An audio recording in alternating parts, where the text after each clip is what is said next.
पिछले कुछ महीनों में इंडियन एविएशन इंडस्ट्री में दो अनफॉर्चुनेट घटनाएं हुई हैं। पहली अहमदाबाद फ्लाइट क्रैश जिसने देश को हिला दिया, और दूसरी वो एविएशन क्राइसिस जिसने देश के एयरपोर्ट्स पर लाखों लोगों को फंसा दिया। देखने में ये दोनों अलग इंसिडेंट लग सकते हैं, एक एक्सीडेंट है और एक ऑपरेशनल क्राइसिस है, लेकिन रियलिटी शायद इतनी सिंपल नहीं है। क्या ये दोनों एक ही सिक्के के दो पहलू हैं? इंडिया, जिसे दुनिया world's fastest growing aviation market के नाम से जान रही है, आज उसी इंडिया के एयरपोर्ट्स पर हंगामा है। फ्लाइट कैंसिल हो रही हैं, फेयर्स स्काई हाई हैं, एयरलाइंस में ब्लेम गेम चल रहा है और बीच में फंस गए हैं लाखों यात्री। लेकिन असली सवाल यह है कि क्या यह क्राइसिस अचानक आया और या फिर इसे आने दिया गया जानबूझकर? आज की इस इन्वेस्टिगेशन रिपोर्ट में हम इस पूरे एयर ट्रैवल संकट की पोल खोल करने जा रहे हैं। सो वेलकम टू भांति की बातें।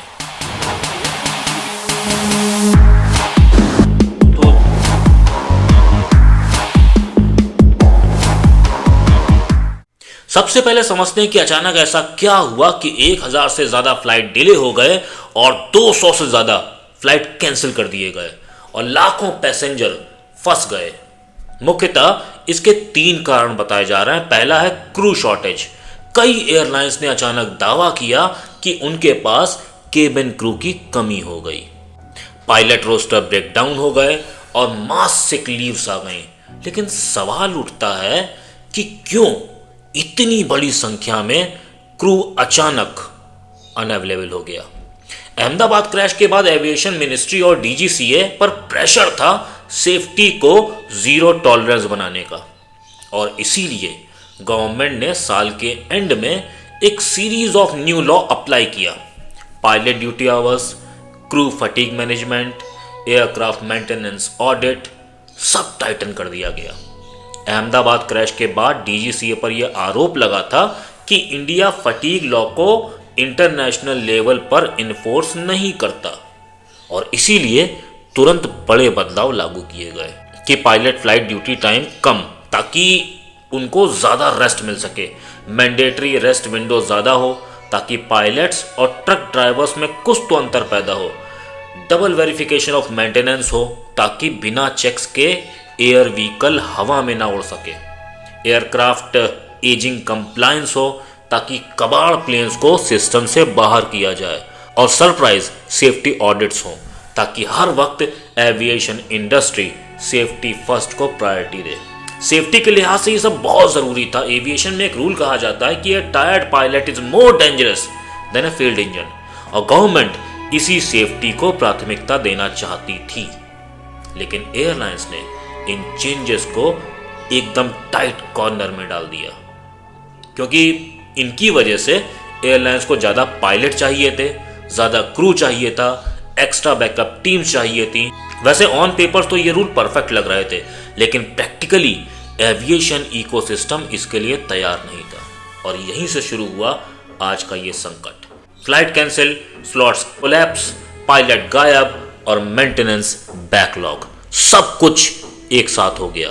कुछ एयरलाइंस ने एयरक्राफ्ट ग्राउंड कर दिए क्योंकि मेंटेनेंस पेंडिंग था।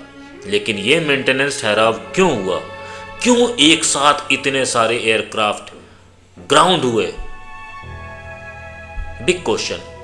क्या क्राइसिस को जानबूझ के बढ़ाया गया? आज हाल ये है कि फैमिलीज 18 से लेके 20 घंटे से एयरपोर्ट के फ्लोर पर सो रही हैं। स्टूडेंट अपने एग्जाम मिस कर रहे हैं, मेडिकल इमरजेंसीज डिले हो रही हैं, बिजनेस ट्रैवल कोलैप्स हो गए। सवाल यह है कि क्या ये एयरलाइंस की इनकैपेबिलिटी है और या एक ऑर्गेनाइज्ड प्रेशर टैक्टिक है? कई एविएशन एक्सपर्ट का मानना है कि एयरलाइंस इस क्राइसिस को एक प्रेशर टैक्टिक की तरह इस्तेमाल कर रही हैं। लेकिन क्यों? क्योंकि गवर्नमेंट ने जो नए सेफ्टी रूल्स लागू किए हैं वो एयरलाइंस को बहुत महंगे पड़ रहे थे। नए रूल से ऑपरेशनल कॉस्ट बढ़ जाती, क्योंकि फ्लाइट्स का हवा में उड़ना एयरपोर्ट पर पार्क होने के मुकाबले सस्ता है। ज़्यादा पायलट रिक्रूट करने पड़ते, क्योंकि weekly duty hours and night landing time limit में ड्रास्टिक चेंज किए गए। क्रू ड्यूटी टाइम कम होने से फ्लाइट्स कम ऑपरेट होती या फिर ज़्यादा क्रू हायर करना पड़ता। मार्जिन्स गिरते क्योंकि फिक्स कॉस्टिंग बढ़ जाती।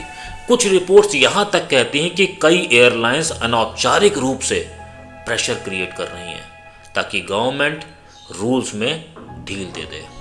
यहाँ कुछ सवाल भी हैं कि एक ही दिन में 300 से लेकर 400 केबिन क्रू बीमार कैसे पड़ गए। इसका लॉजिक इंडस्ट्री को समझ में नहीं आ रहा। सीजन टाइम था, डिमांड टाइम था, और इस टाइम फ्लाइट कैंसिल करना कॉमर्शियली भी समझ में नहीं आता। Well, as a public I understood that अगर फ्लाइट कैंसिल होंगी, पैसेंजर सफ़र करेंगे तो गवर्नमेंट पर प्रेशर पड़ेगा ताकि वो नए नियम सॉफ्टन कर दे। जब फ्लाइट कम होती हैं, फेयर ऑटोमेटिकली स्पाइक होते हैं, पैसेंजर सफ़र हुए, एयरलाइन तो प्रॉफिट में चली गई और ब्लेम गया नए गवर्नमेंट रूल पर। एक तरह का इनडायरेक्ट प्रोटेस्ट। अब आता है सबसे डार्क एंगल। अचानक फेयर बढ़ गया। जो टिकट कल तक 5,000 रुपए की थी, आज 25 से लेकर 30,000 पहुंच गई। क्यों? क्योंकि फ्लाइट्स कम थी, डिमांड ज़्यादा थी और डायनेमिक प्राइसिंग स्काई रॉकेटेड हो गई। एयरलाइंस कह रहे हैं कि हम तो केवल एल्गोरिथम चला रहे हैं, लेकिन असल में ये एक तरह की ब्लैक मार्केटिंग है, कालाबाजारी।